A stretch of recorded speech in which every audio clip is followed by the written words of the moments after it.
Ya, Mas.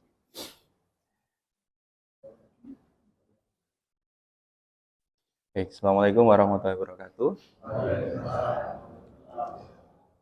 Alhamdulillahirrahmanirrahim, kita dipertemukan kembali ya Bapak Ibu dalam kajian ilmu.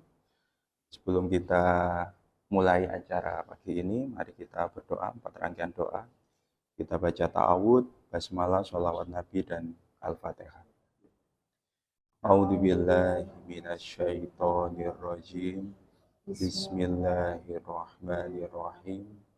Allahumma sholli ala sayyidina Muhammad wa ala ali sayyidina Muhammad. Bismillahirrahmanirrahim. Alhamdulillahi rabbil alamin. Ar-Rahmanir-Rahim. Maliki yaumiddin. Iyyaka na'budu wa iyyaka nasta'in. Ihdinas siratal mustaqim.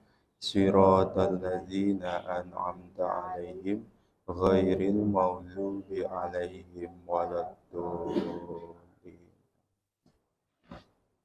Saya mohon sekali lagi kesediaannya untuk mengirimkan doa-doa kepada guru saya dan kepada guru-guru kita semua.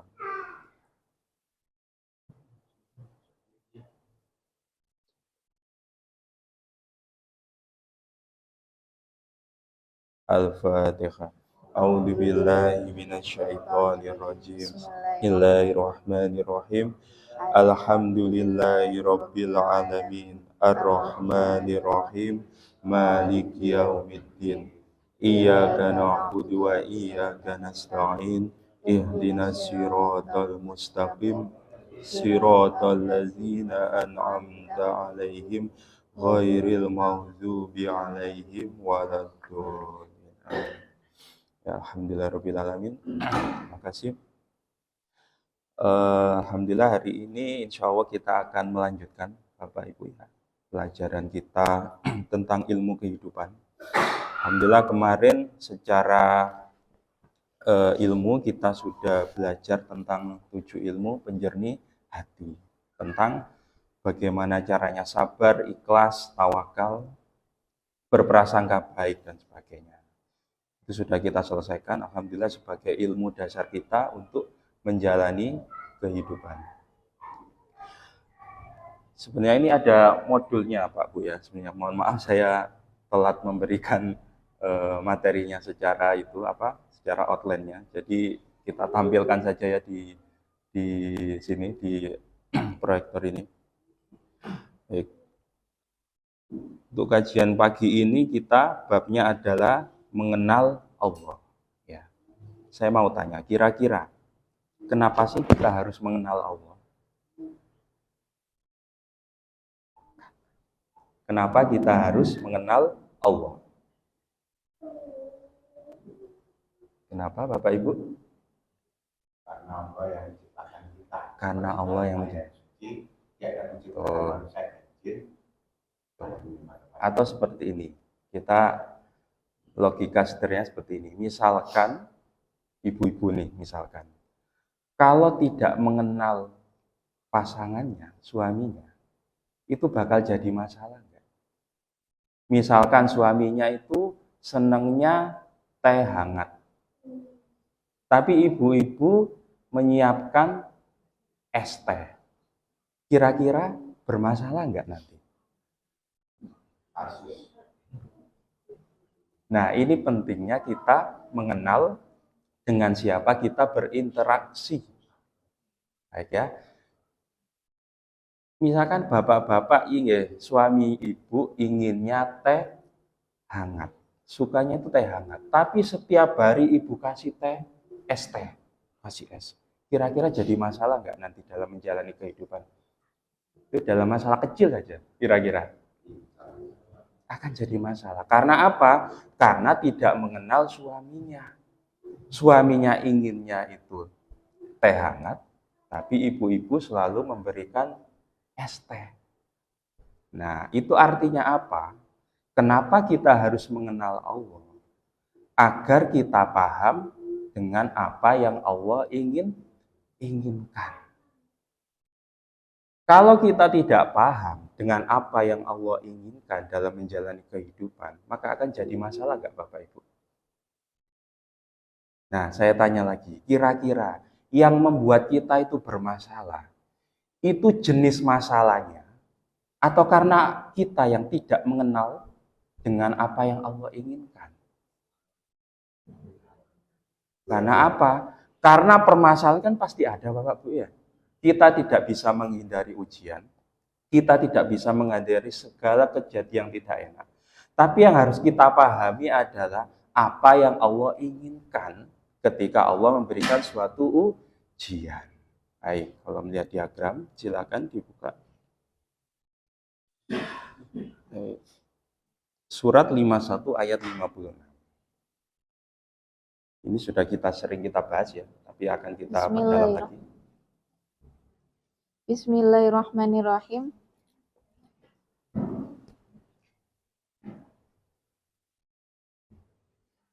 Aku tidak menciptakan jin dan manusia, melainkan agar mereka beribadah kepadaku.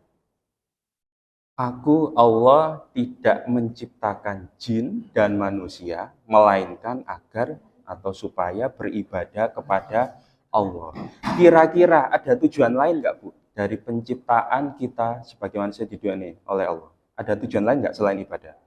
Berarti kalau kita menjalani kehidupan ini tanpa didasari niat ibadah karena Allah, jadi salah nggak? Jadi salah. Karena apa? Karena tidak sesuai dengan keinginan Allah. Kira-kira kalau saya tanya, berarti lebih baik mana? Keinginan kita atau keinginan Allah? Betul ya? Ketika kita menghadapi permasalahan di surat Al-Baqarah 153, coba dibaca lagi.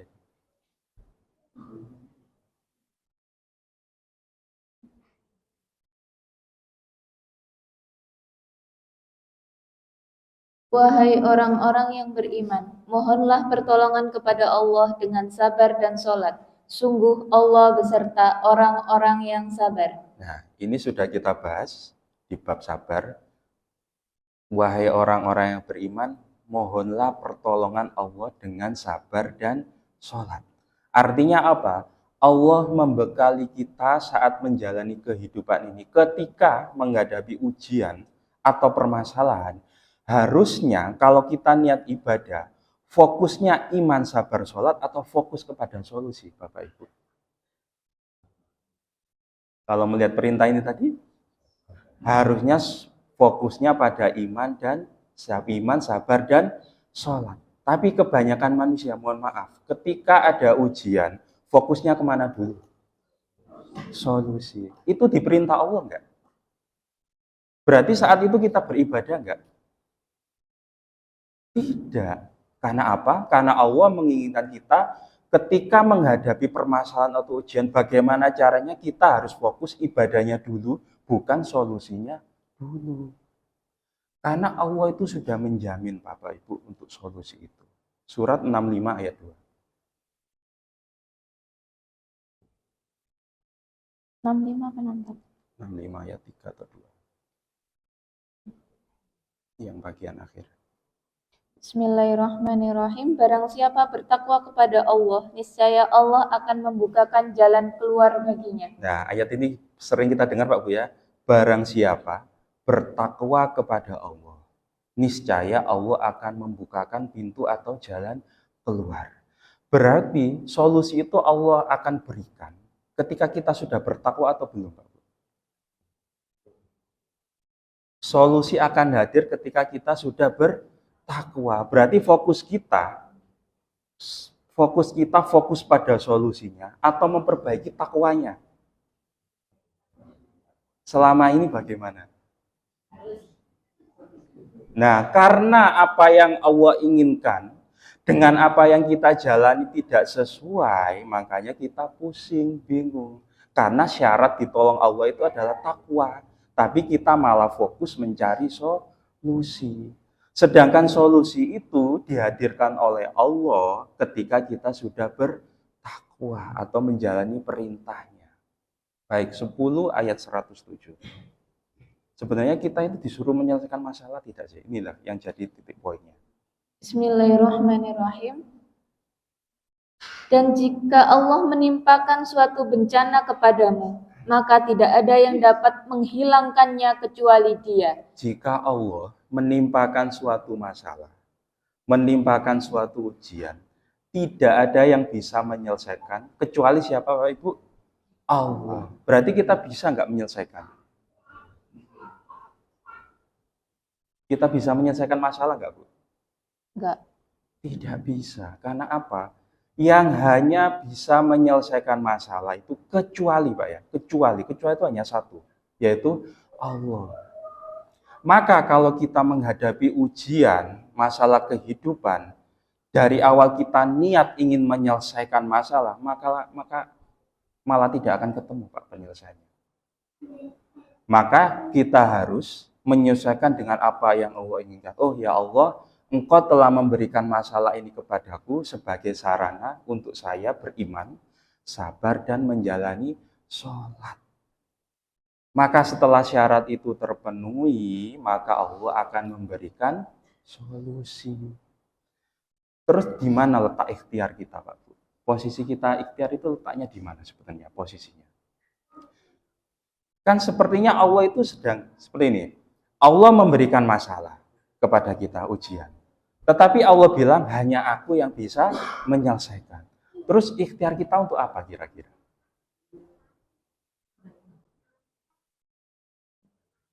Kalau misalnya gini, Bapak Ibu punya anak. Bapak Ibu memberikan ujian, misalkan soal matematika. Nah, ini saya beri soal matematika. Tetapi hanya Bapak atau Ibu yang bisa menyelesaikan. Nah, itu seperti ngece kan Bu ya sebenarnya ya. Dikasih soal, kok di awal diberitahu hanya Bapak Ibu yang bisa menyelesaikan. Terus kira-kira anak itu disuruh ngapain ikhtiarnya itu? Agar anak itu minta tolong kepada kita. Sama dengan Allah. Allah ketika memberikan ujian, tapi Allah sudah bilang di awal bahwa hanya aku, Allah, yang bisa menyelesaikan. Tujuannya apa? Tujuannya agar kita sebagai manusia minta tolong kepada Allah. Seperti itu. Lah, kesalahan pola berpikir kita selama ini ketika dihadapkan pada ujian, kita ngotot ingin menyelesaikan. Akhirnya tidak selesai-selesai. Itu Pak Bu ya. Nah, inilah pola pikir Al-Quran yang harus kita tanamkan kepada kita dalam menyelesaikan setiap permasalahan.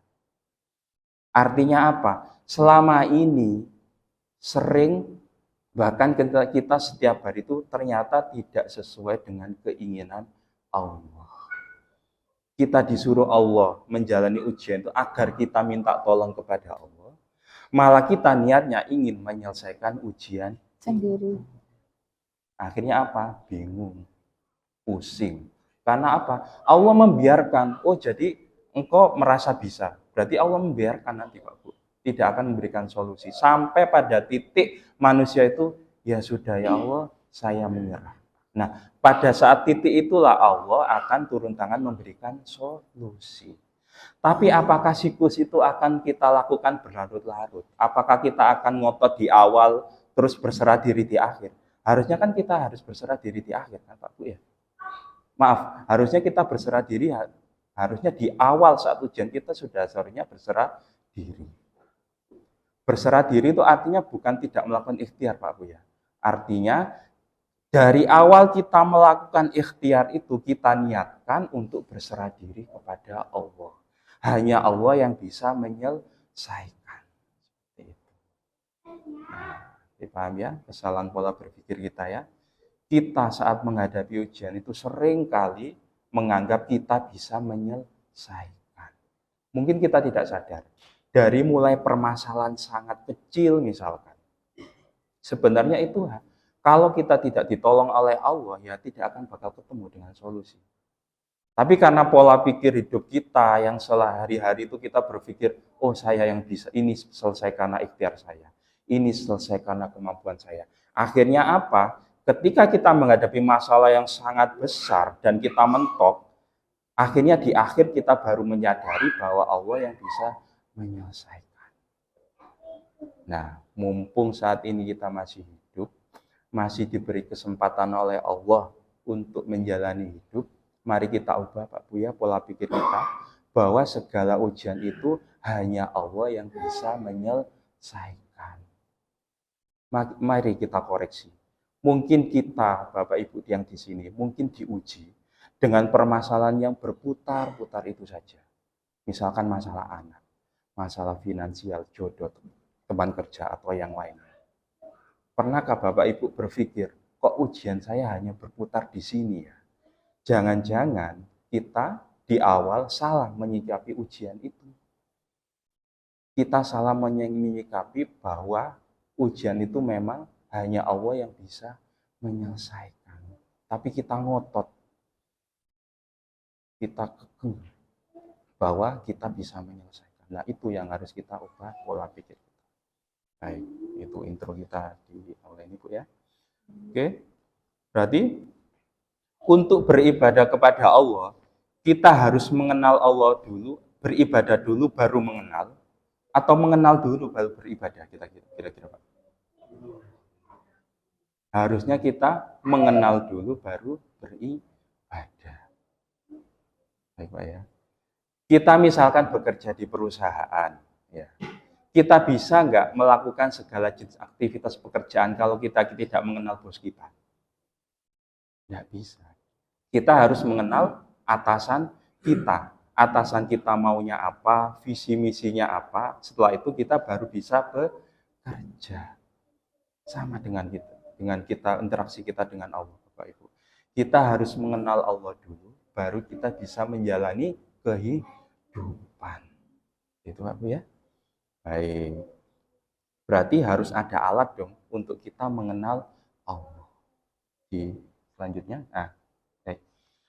Berarti ini yang kita pelajari sebenarnya di pelajaran pertama. Berarti tools yang harus kita kenal untuk mengenal Allah berarti ada apa Bu? Ikhlas, sabar, sholat, zikir, tawakal, syukur, dan prasangka baik. Nah, ini sebenarnya sudah kita pelajari di kajian awal. Ya. Karena ini sepertinya alhamdulillah jamaahnya lebih banyak ya di tahun 2024. Jadi mungkin alhamdulillah. Jadi mungkin agak pelajarannya mungkin yang baru-baru ini agak tertinggal ya untuk bab ini, nggak masalah. Mungkin saya ulangi sedikit saja Pak Bu ya untuk pelajaran ini. Jadi untuk yang baru, kita di awal itu belajar 7 ilmu Pak, 7 ilmu penjernih hati yang kita paparkan di sini. Ikhlas, sabar, tawakal, sholat dengan khusyuk, bersyukur, dan tawakal. Nah, ini sebenarnya, ilmu ini sebenarnya kita ramu, kita inti. Al-Quran kan sebanyak 6.000 sekian ayat Pak Bu ya. Jadi ilmu ini adalah intisari sebenarnya. Karena goal Al-Quran itu adalah memperbaiki akhlak, memperbaiki jiwa kita, maka kita ramu dari guru kita ini, kita ramu dalam 7 ilmu untuk memperbaiki akhlak kita dalam menghadapi ujian. Nah, saya jelaskan satu poin dulu Pak ya tentang sabar. Mungkin karena banyak yang baru. Baik. Dalam surat Al-Baqarah 153 tadi, ketika kita menghadapi permasalahan,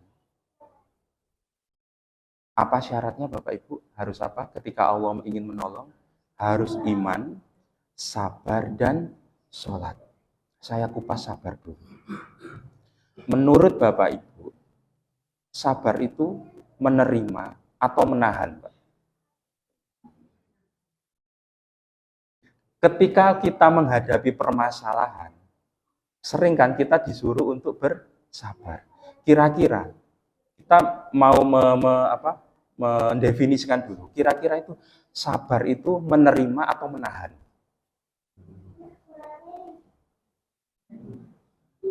Sabar itu adalah menerima. Nah, surat 64 ayat 11. Kenapa sabar itu menerima? Ini dasarnya.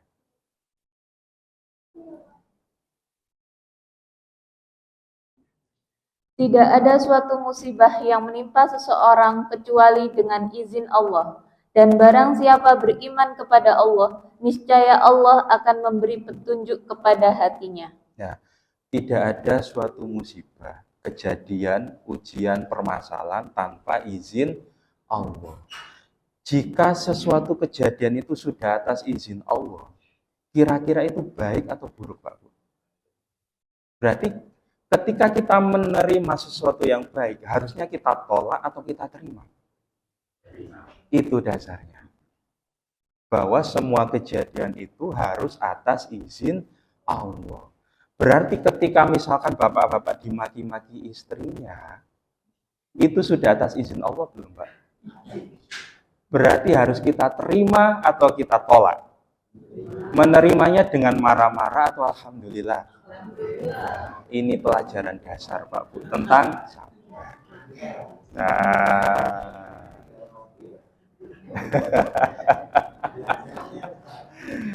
nah, kira-kira Bapak Ibu ingin belajar sabar?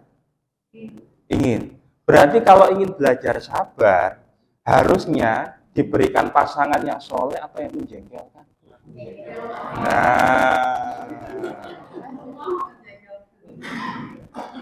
Nah, itu Pak, itu salah satu pelajaran sabar, Pak. Ya. Nah, saya yakin saya sendiri pun juga mengalami pelajaran menghormati izin Allah sampai pada saat ini pun kita juga masih belum lulus. Betul Pak Bu? Nah, makanya karena kita butuh belajar terus, makanya Allah akan menurunkan kejadian. Berarti kalau ingin bersabar, Allah menurunkan kejadian enak atau tidak enak Pak Bu? Tidak enak. Ya.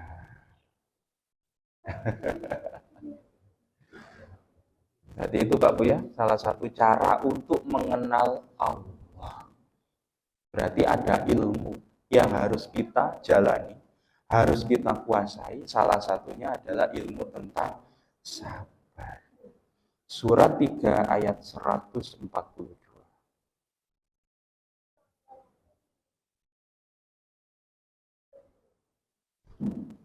Apakah kamu mengira bahwa kamu akan masuk surga, padahal belum nyata bagi Allah orang-orang yang berjihad di antara kamu, dan belum nyata orang-orang yang sabar? Bapak Ibu setiap hari sering nggak minta Robbana atina fid dunya hasanah? Ya Allah, saya ingin kebahagiaan dunia dan akhirat.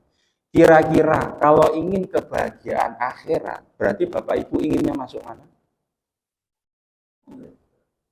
Masuk surga. Berarti syarat untuk masuk surga di situ apa Pak Bu? Dibaca lagi. 3142. Surah Ali Imran ayat 142. Apakah kamu mengira bahwa kamu akan masuk surga sebelum nyata bagi Allah orang-orang yang berjihad di antara kamu, dan belum nyata orang-orang yang sabar? Nah, Bapak Ibu kan setiap hari berdoanya ingin masuk surga kan? Berarti kalau ingin masuk surga, Bapak Ibu ingin menjadi orang yang sabar kan? Betul? Karena apa? Syarat untuk masuk surga adalah dengan kesabaran.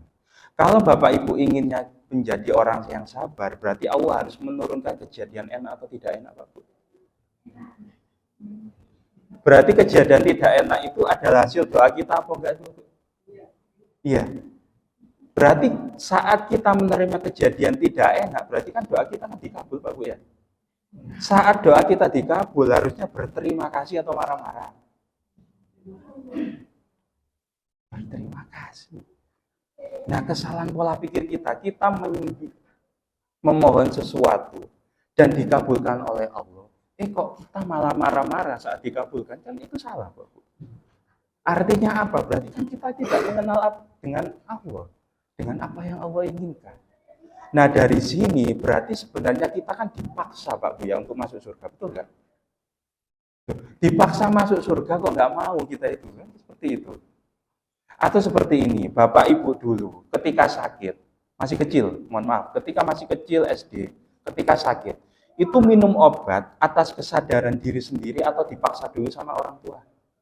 Dipaksa. Betul ya? Nah, sekarang sedewasa ini, ketika sakit dipaksa minum obat itu dipaksa atau atas kesadaran diri sendiri? Atas kesadaran. Karena apa? Obat itu menyembuhkan.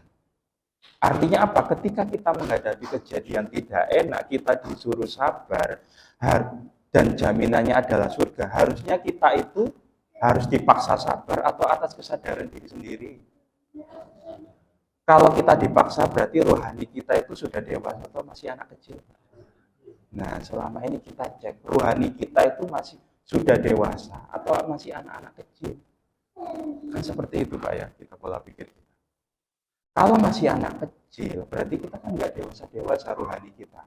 Secara umur kita dewasa, tapi rohani kita masih kecil. Anak-anak. Anak-anak. Nah, itu salah satu kita untuk jalan untuk mengenal Allah. Baik, saya itu lagi poinnya. Sekarang ikhlas. Ya. Surat 51 ayat 5. Az-Zariyat lagi. Ya. Ayat yang tadi. Aku tidak menciptakan jin dan manusia, melainkan agar mereka beribadah kepadaku. Nah, ini adalah dasar ilmu tentang keikhlasan. Berarti dalam dunia ini kita melakukan sesuatu melakukan segala sesuatu hanya kepada niat, hanya karena Allah. Ibadah itu apa Bapak Ibu?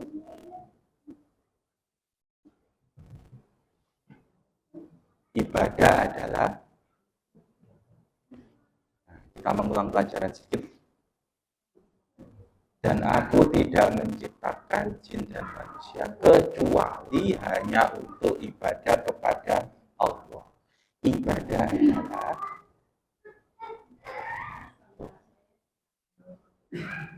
sama ini ngapain Bu? Ini tugas awal kita loh. Kontrak kerja kita dengan Allah itu ini. Kontrak awal kerja kita di dunia ini yaitu ibadah kepada Allah. Ibadah itu adalah menjalankan perintah dan menjauhi larangan hanya demi mewujudkan keinginan Allah. Tapi dasarnya harus mewujudkan keinginan Allah. Karena apa? Kenapa harus mewujudkan keinginan Allah, Pak Bu? Ya karena Allah yang menciptakan kita. Kan sederhana Pak Bu ya. Mewujudkan, menjalankan perintah dan menjauhi larangan hanya dalam rangka mewujudkan keinginan Allah. Berarti kalau nanti dalam perjalanan hidup kita ada sesuatu yang tidak sesuai dengan keinginan kita, berarti itu sudah atas keinginan Allah belum?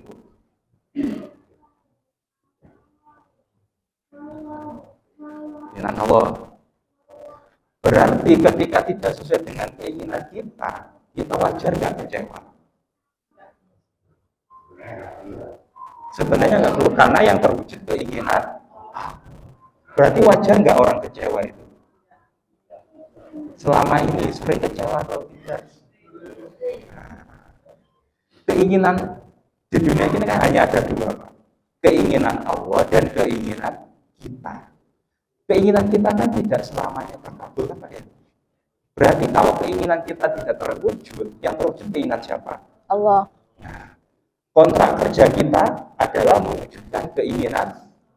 Berarti kalau ada sesuatu yang tidak sesuai atau tidak keinginan kita tidak terwujud, wajar nggak kita kecewa? Nah, selama ini sering kecewa atau enggak?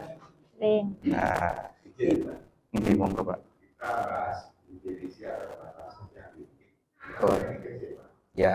Kita berpikir, hakikatnya manusia itu kan ada rasa. Betul. Betul Pak. Ini nggak bisa dihindari oleh Betul. ciptaan sifat berarti manusia Betul. oleh Allah. Nah ini supaya meluruskan permasalahan. Ya. Pemahaman. Keilmuan ini supaya nanti arah. Ya. Masuk kali sampai. Jadi apa mau aku kan gitu. Ya, betul. 12 ayat 53.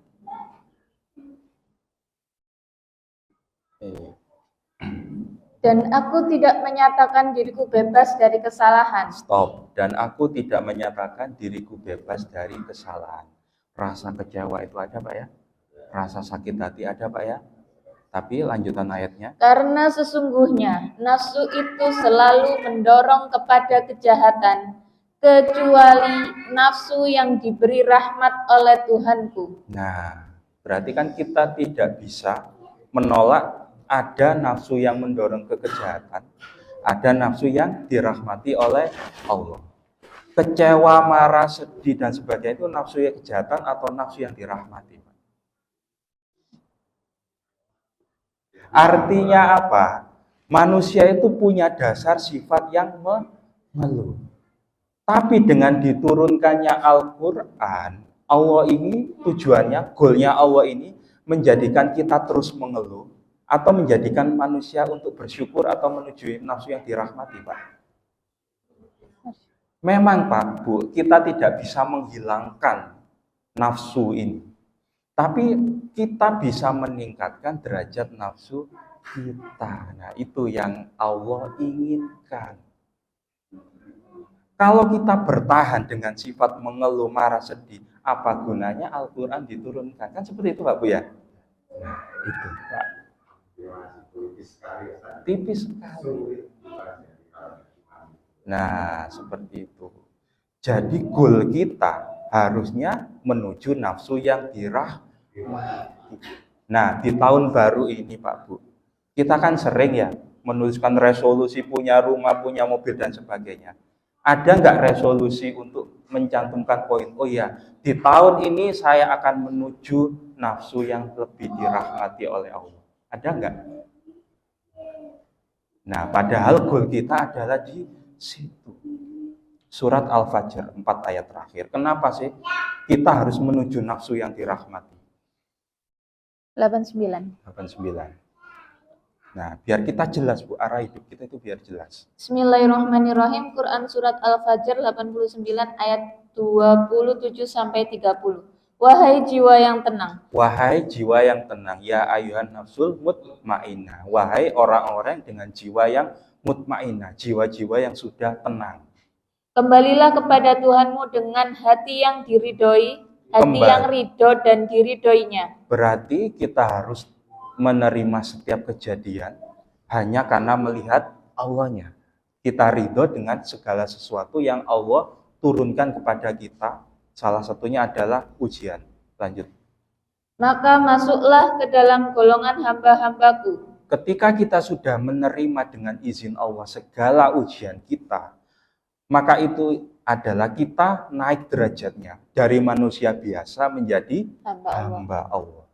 Baik, terus. Dan masuklah ke dalam surgaku. Masuklah ke dalam surgaku. Jadi tujuan kita jelas Pak Bu ya. Allah sudah memberikan guideline yang jelas. Bahwa kita harus ridho dulu dengan apa yang Allah izinkan. Salah satunya adalah permasalahan. Agar apa? Agar derajat kita meningkat dari manusia biasa menuju ke arah hamba. Ketika Allah sudah memanggil kita sebagai seorang hamba, maka goal kita ditempatkan di mana Pak Bu? Surganya Allah. Nah, seperti itu Bu. Jadi istilahnya kalau apa ya? Timeline Pak ya. Milestone orang itu bertahap itu jelas tujuannya. Tujuan kita jelas hidup di dunia ini adalah untuk mengumpulkan bekal, untuk mengumpulkan, menghormati setiap izin Allah yang kita terima, agar apa? Meningkat derajat kita menjadi seorang hamba. Saya mau tanya Pak Bu, definisi hamba itu apa sih Pak Bu? Hamba adalah taat. Hamba adalah. Berarti kalau ada hamba, ada majikan.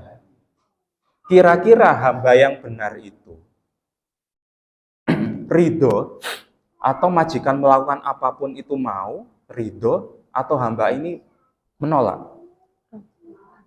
Harusnya kan ridho Pak. Apa yang disuruh oleh majikan. Ketika seorang hamba ini menolak atau bersikukuh, tidak ingin melakukan apa yang dengan majikan, akan jadi masalah enggak? PHK, Pak. Nah, logika seperti itu, Pak, yang Allah inginkan kita menjalani kehidupan ini. Hai, ada pertanyaan? Berarti kita masih belum masuk ke materi mengenal Allah, Pak Bu ya. Gak apa-apa, kita pelan-pelan saja. Lebih baik kita mengulang pelajaran awal agar kita mengingat, sambil pelan-pelan kita masuk ke materi mengenal Allah. Ini jam berapa? Jam 17. Baik. Paham Bapak Ibu? Baik. Saya kembali lagi ke materi ikhlas. Ya. Berarti ikhlas tadi adalah melakukan segala sesuatu hanya karena Allah demi mewujudkan keinginan Allah. Misalkan ibu-ibu ingin taat kepada suami. Ibu-ibu mulai pagi masak untuk suami demi menjalankan perintah Allah. Ternyata suaminya buru-buru berangkat kerja, tidak sempat memakan masakan ibu. Kira-kira ibu jadi marah atau menerima? Umumnya marah, tapi karena kita hanya menjalankan perintah Allah, harusnya kita menerima atau kecewa, ibu-ibu? Nah, hal-hal semacam itu, Pak, yang harus kita latih untuk menjalankan ilmu ikhlas karena Allah. Nah, seperti itu, Bu ya. Karena apa? Karena kita di dunia ini hanya tujuannya untuk mewujudkan keinginan Allah. Kira-kira, Bu, kalau ibu ikhlas, kira-kira akan diubah nggak akhlaknya oleh Allah, suaminya? Akhlaknya bukan suaminya, Bu. Nah, akan diluruskan. Kenapa sih kita harus ikhlas itu? Surat 15, 39 sampai 40. Kenapa kita harus ikhlas? Ini poin pentingnya, Pak. Kenapa kita harus ikhlas? Ia iblis berkata, Tuhanku, yang berkata ini, karena engkau telah memutuskan bahwa aku sesat, aku pasti akan jadikan kejahatan terasa indah bagi mereka di bumi, dan aku akan menyesatkan mereka semuanya, kecuali hamba-hambamu yang terpilih di antara mereka. Nah, ini kan sebenarnya iblis ini kan berikrar, Pak Bu ya. Ketika iblis disuruh sujud kepada Adam, dia menolak. Akhirnya iblis berkata? Akan bersumpah menyesatkan kita manusia, anak cucu Adam. Tapi iblis membocorkan kelemahannya.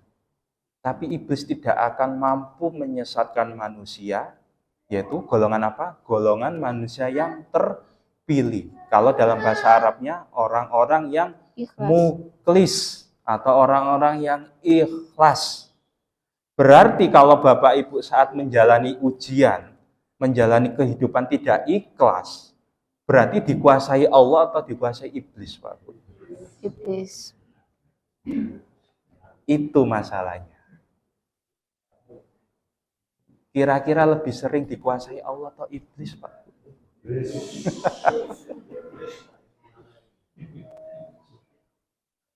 Iblis tidak sampai, Pak, menggoda Bapak Ibu yang sudah muslim ini ya, tidak sampai menggoda harus menyembah patung, harus menyembah pohon, harus menyembah apa. Tidak sampai iblis menggoda seperti itu kalau kita sudah muslim ya. Tapi iblis akan membelokkan niat kita tidak karena Allah. Karena kalau tidak karena Allah, pasti iblis akan masuk. Ciri-ciri orang yang niatnya tidak karena Allah apa, Pak Bu?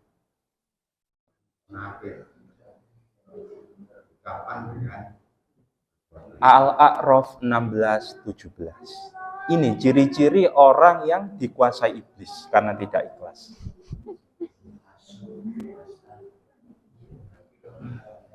Bismillahirrahmanirrahim. Surah Al-A'raf, surah 7 ayat 16 dan 17. Iblis menjawab, karena engkau telah menghukum aku tersesat, pasti iblis. Aku akan selalu menghalangi mereka dari jalanmu yang lurus. Iblis akan menghalangi kita dari jalan yang lurus. Bagaimana jalan yang lurus itu? Kemudian pasti aku akan mendatangi mereka dari depan, dari belakang, dari kanan dan dari kiri mereka. Dari mana serangan iblis, Bapak Ibu? segala arah. Kepada siapa dia menyerang? Dan engkau tidak akan mendapati kebanyakan mereka bersyukur. Siapa yang diserang iblis, Bapak Ibu? Orang yang tidak bersyukur. Berarti orang yang mengeluh itu wajar atau tidak? Berarti orang yang mengeluh itu wajar atau sedang diserang iblis? Sudah berapa lama kita diserang iblis? Selama ayat dibacakan, Mau kita pertahankan sampai berapa lama Pak kita mengeluh, Pak? Ketika kita mengeluh, pertahanan kita akan lemah, iblis akan menyerang. Terus kalau seperti itu, Pak, kalau hidup kita hanya diserang iblis, kira-kira apa gunanya kita hidup? Kan seperti itu, Pak. Ya lebih baik kita mati kan, Pak ya? Nambah-nambah dosa, betul nggak? Nah, seperti itu, Pak. Itu kesadaran itu yang harus kita hadirkan. Memang, Pak, manusia itu diciptakan, sifat dasarnya adalah mengeluh. Iblis menyerang dari sifat dasar manusia ini. Maka Allah membentengi kita, membekali kita agar menjadi manusia yang bersyukur, ikhlas, tawakal. Itu tadi yang kita sampaikan. Lah pelajaran sabar ini, ikhlas, syukur adalah dalam rangka membentengi diri kita agar tidak diserang oleh iblis. Nah, nanti sampai rumah kita praktek yang sederhana saja. Ketika menghadapi kejadian tidak enak, mulut ini paksa saja Pak Bu. Alhamdulillah, alhamdulillah. Meskipun hati kita betul ya? Enggak apa-apa Pak Bu. Karena kita masih dalam, iya, harus kita paksa. Karena apa? Kita sudah berumur kan Pak Bu ya? Sudah di atas 25 tahun ke atas kan ini ya. Nah, mau sampai kapan lagi? Kita harus memaksa diri kita untuk bilang paling tidak ucapan alhamdulillah harus kita ucapkan saat kita menerima kejadian tidak enak. Nah, pentingnya ngaji kan seperti ini Pak ya, biar tidak lupa. Surat Al-Asr ayat 1 sampai 3. Al-Asr ayat surat berapa? Wal asri. Surat berapa? Surat berapa ya, Pak? Oh, 103. Bismillahirrahmanirrahim. Surah Al-Asr 103 ayat 1 sampai 3. Demi masa. Demi masa. Ini sumpahnya siapa, Pak? Allah yang bersumpah. Demi masa. Sungguh manusia berada dalam kerugian. Allah telah bersumpah kita semua akan berada dalam kerugian. Kecuali tidak penting itu pemuka agama, ustadz, kiai atau siapapun, semuanya akan kerugian. Kecuali siapa? Kecuali orang-orang yang beriman dan mengerjakan kebajikan. 1. Kecuali orang-orang yang beriman, orang-orang yang yakin dengan janjinya Allah, orang-orang yang menghormati izin Allah dalam setiap kejadian. Terus. Dan mengerjakan kebajikan serta saling menasehati dalam kebenaran dan saling menasehati untuk kesabaran. Nah, kembali kepada pelajaran tentang sabar. Berarti orang yang tidak sabar, orang yang mengeluh masuk dalam orang yang kategori rugi enggak, Pak? Kalau rugi buat apa kita hidup?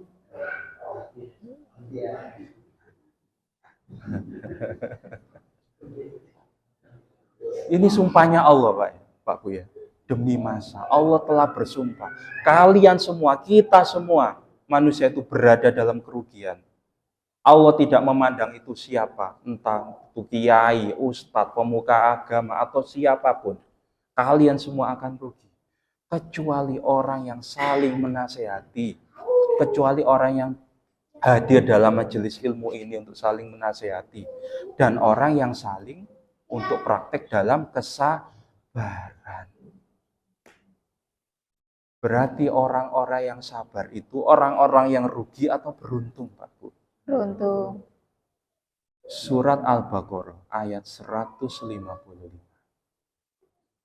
155.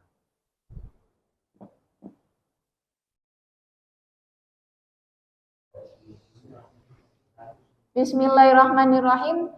Al-Baqarah 155, dan kami pasti akan menguji kamu Pasti kami akan menguji kamu dengan apa? dengan sedikit ketakutan, Ketakutan. Bapak Ibu sering khawatir nggak?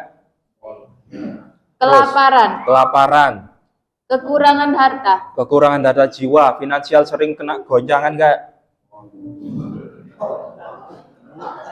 dan buah-buahan. Dan buah-buahan terus. Dan sampaikanlah kabar gembira kepada orang-orang yang sabar. Tapi semua itu Pak Bu tidak akan ada efeknya pada hati kita kalau kita belajar praktek sabar. Karena Allah hanya menggaransi kebahagiaan itu adalah miliknya orang-orang yang sabar. Tapi pola pikir kita sering nggak? Jujur, orang sabar itu tertindas. Nah, berarti pola pikir kita sama nggak dengan pola pikir Allah dalam Quran? Nah, tapi Bapak Ibu inginnya bahagia, tapi tidak sama dengan pola pikir Al-Quran. Nah, gimana caranya? Surat 3 ayat 125.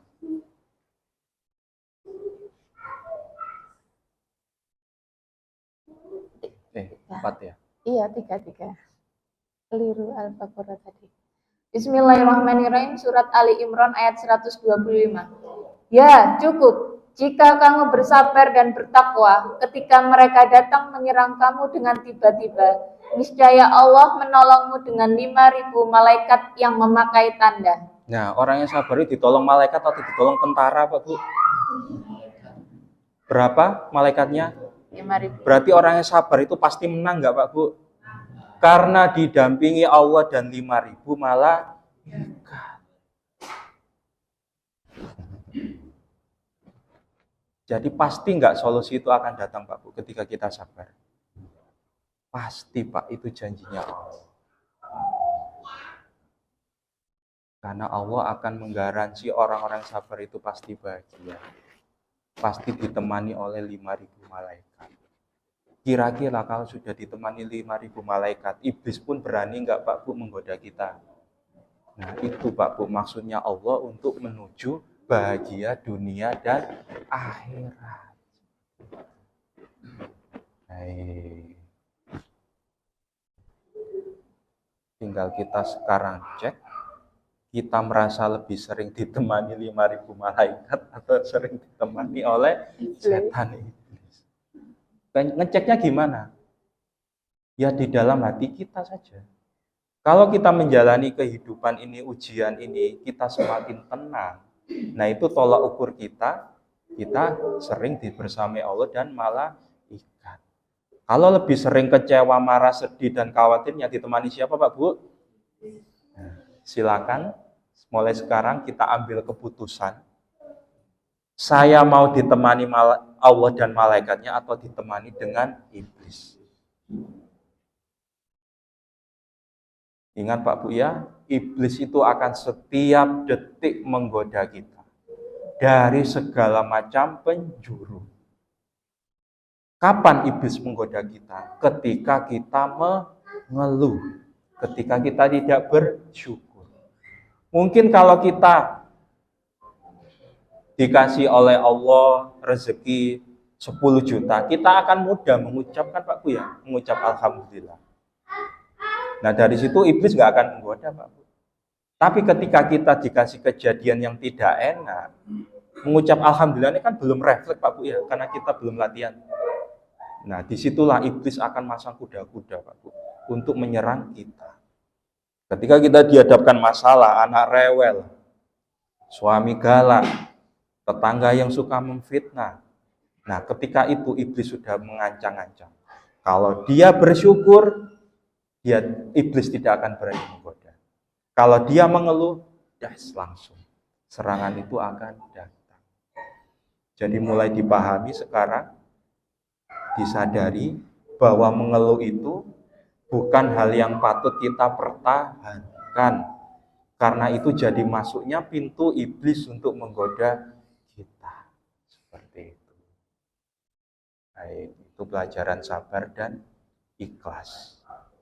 Insya Allah minggu depan akan kita kupas lagi. Kita akan barengan dengan materi mengenal Allah ya, sama saya kasih pelajaran untuk pelajaran dasar agar yang lainnya bisa mengikuti Pak Bu ya, insya Allah. Baik, mungkin ada pertanyaan Bapak Ibu? Nah, sudah 7:30, biasanya kita akhiri soalnya 7:30. Baik. Baik ya, mulai nanti setelah ini pulang dari rumah, silahkan membuat pilihan. Dan sebenarnya ini bukan pilihan Pak Bu, harus kita lakukan. Mari kita sama-sama menuju nafsu yang dirahmati oleh Allah. Nafsu yang dirahmati oleh Allah itu ya dari semulanya marah-marah, sering marah-marah menuju ke arah nafsu yang sabar.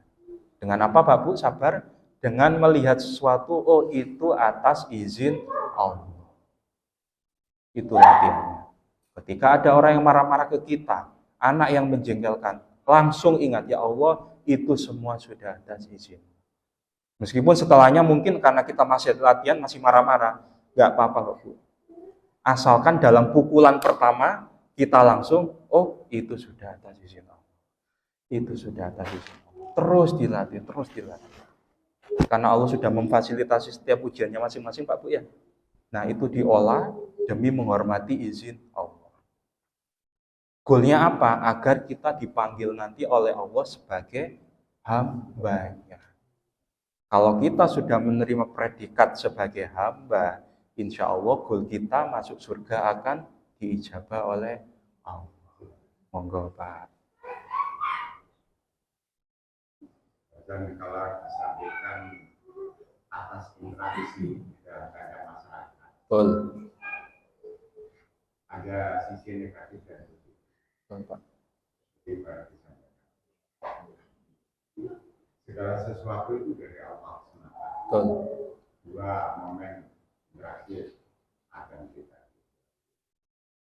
Satu sisi dimohon kita itu merasa kesan yang disampaikan itu dari dia musuh atau pelaku yang menyakiti kita. Sedangkan ada faktor feedback. Kontrol kepada dirinya, apakah ini mungkin bisa juga dimasukkan dalam konteks itu sehingga pemahaman itu lebih fokus ke dua belah pihak. Nah gini Pak. Kita kontrol sehingga bagaimana sebab akibat karena karmamu padahal sisi akhir adalah Allah mungkin bisa baik. Segala sesuatu yang tidak enak atau kejadian itu kan memang ada sangkut pautnya dengan kesalahan kita, betul Pak? Betul. Tapi pada dasarnya kalau tidak Allah izinkan itu terjadi nggak Pak? Tidak terjadi. Memang Pak, terlepas itu karena kesalahan kita atau dosa kita. Tapi kembali lagi, kalau tidak Allah izinkan pasti tidak akan terjadi. Nah dari situ Pak pelajarannya. Ingatnya mungkin bukan dosa kita dulu, tapi ingatnya Allah dulu. Oh ini semua dari Allah. Seperti itu. Kalau ingatnya Allah dulu, berarti kan kita sudah menganggap oh itu adalah hal yang baik. Nah setelah itu kita bermuhasabah diri. Oh mungkin Allah izinkan ini karena memang Allah ingin membersihkan dosa kita. Seperti itu Pak. Karena kalau kita menganggap kejadian itu, oh ini dosa kita ya Allah, nah, kita akan lupa dengan izin Allahnya. Nah, di situ malah iblis akan menyerang, kita akan jadi fokus menyalahkan diri sendiri. Maka artinya apa? Permasalahan itu kan berputar-putar. Lebih baik dari awal kita putuskan, oh ya Allah ini sebuah atas izin. Saya minta maaf ya Allah kalau itu semua karena memang dosa saya. Atau begini saja Pak. Kita kan ada ujian atau ada teguran. Ya, misalkan Bapak Ibu berjalan di trotoar. Ternyata ada motor yang menabrak Bapak Ibu. Itu ujian atau teguran, Pak? Bapak Ibu sudah berada di jalan yang benar, di trotoar kan, jalan. Tiba-tiba ada pemabuk menabrak Bapak Ibu. Tapi ketika Bapak Ibu di jalan raya ditabrak oleh Nah, seperti itu. Lebih baik segala kejadian yang tidak enak itu kita anggap teguran saja. Biar kita introspeksi diri. Seperti itu, Pak. Nah, karena jangan kepedean kita menganggap ujian, merasa kita sudah di jalan yang benar. Jangan kepedean dulu. Karena ujian itu bagi para nabi dan rasul. Lebih baik kita sebagai umatnya menganggap semua itu adalah teguran dari Allah. Seperti itu, Pak Bu ya. Baik. Baik, kalau sudah tidak ada pertanyaan, sebelum kita akhiri mari kita berdoa. A'udzubillahi minasyaitonirrajim. Bismillahirrahmanirrahim. Allahumma sholli ala Sayyidina Muhammad wa ala ali Sayyidina Muhammad. Bismillahirrahmanirrahim. Alhamdulillahi rabbil alamin. Ar-Rahmanirrahim. Maliki yaumiddin. Iyyaka na'budu wa iyyaka nasta'in. Ihdinas siratal mustaqim. Siratal ladzina an'amta 'alaihim ghairil maghdubi 'alaihim waladdallin. Ya Allah, ya Rabb, ya Allah, ya Rahman, ya Allah, ya Rahim, mohon bimbinglah kami, ya Allah, untuk senantiasa berada di jalan-Mu yang lurus, ya Allah. Bimbing kami semua, ya Allah, untuk senantiasa bisa menghormati izin-Mu, ya Allah. Beri kami kebahagiaan dunia akhirat, ya Allah. Dan bimbinglah kami, ya Allah, agar senantiasa memilih jalan kepada nafsu yang Engkau rahmati, ya Allah. Jadikanlah kami hamba-Mu, ya Allah, dan masukkanlah kami ke dalam surga-Mu kelak, ya Allah. Rabbana atina fid dunya hasanah wa fil akhirati hasanah wa qina adzabannar. Sallallahu ala sayyidina Muhammad wa ala ali sayyidina Muhammad walhamdulillahi rabbil alamin. Assalamualaikum warahmatullahi wabarakatuh. Mas Fikri mungkin